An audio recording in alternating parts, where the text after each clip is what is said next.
बिस्मिल्लाहिर्रहमानिर्रहीम। अस्सलाम वालेकुम। मैं दानियाल अख्तर अपने यूट्यूब चैनल पर एक और वीडियो के साथ आप सबकी खिदमत में हाजिर हूँ। आज जो टॉपिक हम डिस्कस करने जा रहे हैं तो उसका नाम है आयन। आयन को समझने से पहले आपके लिए ये समझना ज़रूरी है कि न्यूट्रल पार्टिकल जो कि एक एटम होता है, तो किसी भी एटम में जितने प्रोटॉन्स होते हैं उतने ही इलेक्ट्रॉन्स भी होते हैं। यानी कि पॉजिटिव चार्जेस जो कि प्रोटॉन पर मौजूद होते हैं तो उनके नंबर्स, और नेगेटिव चार्ज जो कि इलेक्ट्रॉन पर मौजूद होता है तो उनके नंबर्स वो बिल्कुल इक्वल होते हैं किसी भी न्यूट्रल एटम में। कभी कभार ऐसा होता है कि एटम्स इलेक्ट्रॉन लूज़ करते हैं या फिर इलेक्ट्रॉन गेन करते हैं, तो उसी की बुनियाद पर फिर उस एटम में क्या होता है कि डिस्टरबेंस क्रिएट हो जाती है और उन पर फिर चार्ज आ जाता है, यानी कि वो न्यूट्रल पार्टिकल नहीं रहते। तो इसी के बारे में आज हम बात करेंगे, जिसको फिर आयन कहा जाता है। तो आइए अपने टॉपिक का आगाज़ करते हैं, जो कि है ion. The particles that carries an electrical charge, positive or negative, due to the lose or gain of one or more electron is called an ion। यानी कि कोई भी ऐसा पार्टिकल जिस पर इलेक्ट्रिकल चार्ज आ जाए, चाहे वो चार्ज पॉजिटिव हो या फिर नेगेटिव हो, किस वजह से? ड्यू टू द लूज और गेन ऑफ वन और मोर इलेक्ट्रॉन, एक इलेक्ट्रॉन या एक से ज़्यादा इलेक्ट्रॉन के गेन करने से या फिर लूज करने से। यानी कि एक इलेक्ट्रॉन या इससे ज़्यादा अगर किसी एटम से निकल जाए, या फिर एक या एक से ज़्यादा इलेक्ट्रॉन अगर कोई एटम में आ जाए, तो उससे बेसिकली उस पर पॉजिटिव या नेगेटिव चार्ज आ जाता है, और इसी को फिर बेसिकली हम नाम दे देते हैं आयन का। अब इस आयन की अगर हम बात करें तो ये फिर दो किस्म के होते हैं, यानी कि टाइप्स ऑफ आयंस तो वो दो है। एक पॉजिटिव चार्ज आ सकता है या फिर किसी न्यूट्रल एटम पर नेगेटिव चार्ज आ सकता है। तो इसी बुनियाद पर इनके दो टाइप्स बनाए गए हैं।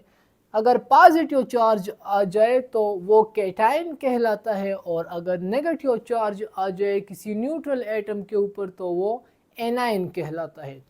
एनायन कब बनेगा? जब गेन ऑफ इलेक्ट्रॉन हो, यानी कि एक न्यूट्रल एटम में अगर इलेक्ट्रॉन बाहर से नया आ जाए, एक इलेक्ट्रॉन की गेनिंग हो या एक से ज़्यादा इलेक्ट्रॉन, कभी भी गेनिंग ऑफ इलेक्ट्रॉन हो, तो उसके नतीजे में वो न्यूट्रल एटम नहीं रहेगा, बल्कि उसको फिर हम एनायन का नाम देंगे।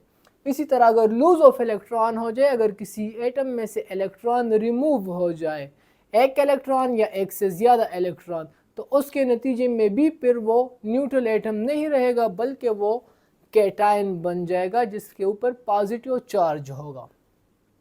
कैटायन के यहाँ पर कुछ एग्जांपल्स हम देखेंगे कि हाइड्रोजन की अगर हम बात करें तो हाइड्रोजन में सिर्फ एक इलेक्ट्रॉन होता है। अब अगर ये हाइड्रोजन ये एक इलेक्ट्रॉन लूज करे, निकल जाए इसमें से, तो इस हाइड्रोजन पर पॉजिटिव चार्ज आ जाएगा, क्योंकि एक प्रोटॉन इसमें उसी तरह मौजूद रहेगा इसके न्यूक्लियस में जो कि पहले से मौजूद है, लेकिन जो एक इलेक्ट्रॉन मौजूद था वो इलेक्ट्रॉन निकल गया, जिसकी वजह से चूँकि प्रोटॉन पर पॉजिटिव चार्ज होता है और इलेक्ट्रॉन पर नेगेटिव चार्ज, तो इलेक्ट्रॉन निकल गया, इट मीन्स के पॉजिटिव रह गया हाइड्रोजन के पास और नेगेटिव निकल गया, तो प्लस चार्ज आ जाएगा।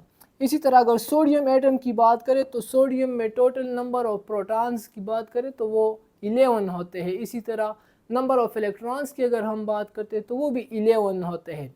जब इसमें से सोडियम एटम्स में से अगर हम बात करें तो इसमें अगर एक इलेक्ट्रॉन रिमूव आउट हो जाए, इसमें से निकल जाए, तो इस पर भी पॉजिटिव चार्ज आ जाते हैं, क्योंकि प्रोटॉन उसी तरह 11 के 11 रहते हैं, लेकिन जो इलेक्ट्रॉन होते हैं तो वो 11 नहीं रहते, वो 10 रह जाते हैं। यानी कि नेगेटिव चार्जेस में कमी आ जाती है और पॉजिटिव चार्ज थोड़े बढ़ जाते हैं, यानी कि +11। और इलेक्ट्रॉन के लिए अगर बात करें तो -10, तो 11 में से अगर 10 को माइनस करें तो +1 रह जाएगा, तो सोडियम एटम के ऊपर +1 चार्ज आ जाता है। इसी तरह हाइड्रोजन के लिए भी। और अगर मैग्नीशियम की बात करें तो मैग्नीशियम में का एटॉमिक नंबर 12 होता है, यानी कि इसमें जितने प्रोटॉन्स होते हैं उतने ही इलेक्ट्रॉन्स भी होते हैं, तो मैग्नीशियम जब 2 इलेक्ट्रॉन लूज़ कर लेता है तो 2 इलेक्ट्रॉन के लूज़ करने के नतीजे में इस पर +2 चार्ज आ जाता है, क्योंकि प्रोटॉन उसी तरह 12 के 12 रहते हैं, 12 प्रोटॉन, और इलेक्ट्रॉन की अगर हम बात करें तो वो 10 रह जाते हैं, और इलेक्ट्रॉन पर नेगेटिव चार्ज और प्रोटॉन पर पॉजिटिव चार्ज, तो 12 यानी कि +12 और -10, जिसके नतीजे में -2 +2 रह जाएगा, यानी कि +12 में से 10 को अगर माइनस करें तो +2 हमारे पास रह जाएगा, और यही +2 चार्ज आ जाता है मैग्नीशियम एटम के ऊपर।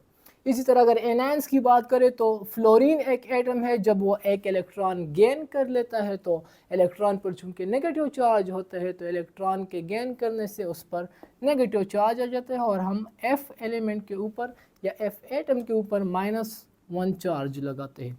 इसी तरह अगर क्लोरीन एटम की बात करें तो वो भी जब एक इलेक्ट्रॉन गेन करेगा तो वो भी -1 चार्ज आ जाएगा। इसी तरह ऑक्सीजन की अगर हम बात करते हैं, वो अगर 2 इलेक्ट्रॉन गेन करते हैं तो -2 चार्ज उसके ऊपर आ जाएगा, क्योंकि इलेक्ट्रॉन पर नेगेटिव चार्ज होता है। तो यहाँ पर ये जो 3 हमने एग्जांपल लिए हैं, फ्लोरीन, क्लोरीन और ऑक्सीजन, तो ये बेसिकली एनायंस बना रहे हैं। क्यों? क्योंकि एनायन पर नेगेटिव चार्ज होता है और ये आयन की टाइप है।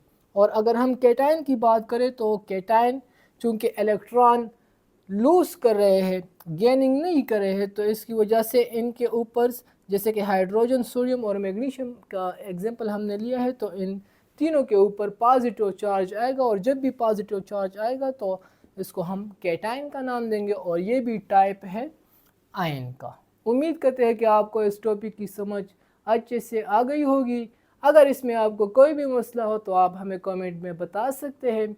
अब के लिए इतना ही। अपना ख्याल रखिए, हमें भी अपने दुआओं में याद रखिए। अल्लाह हाफ़िज़।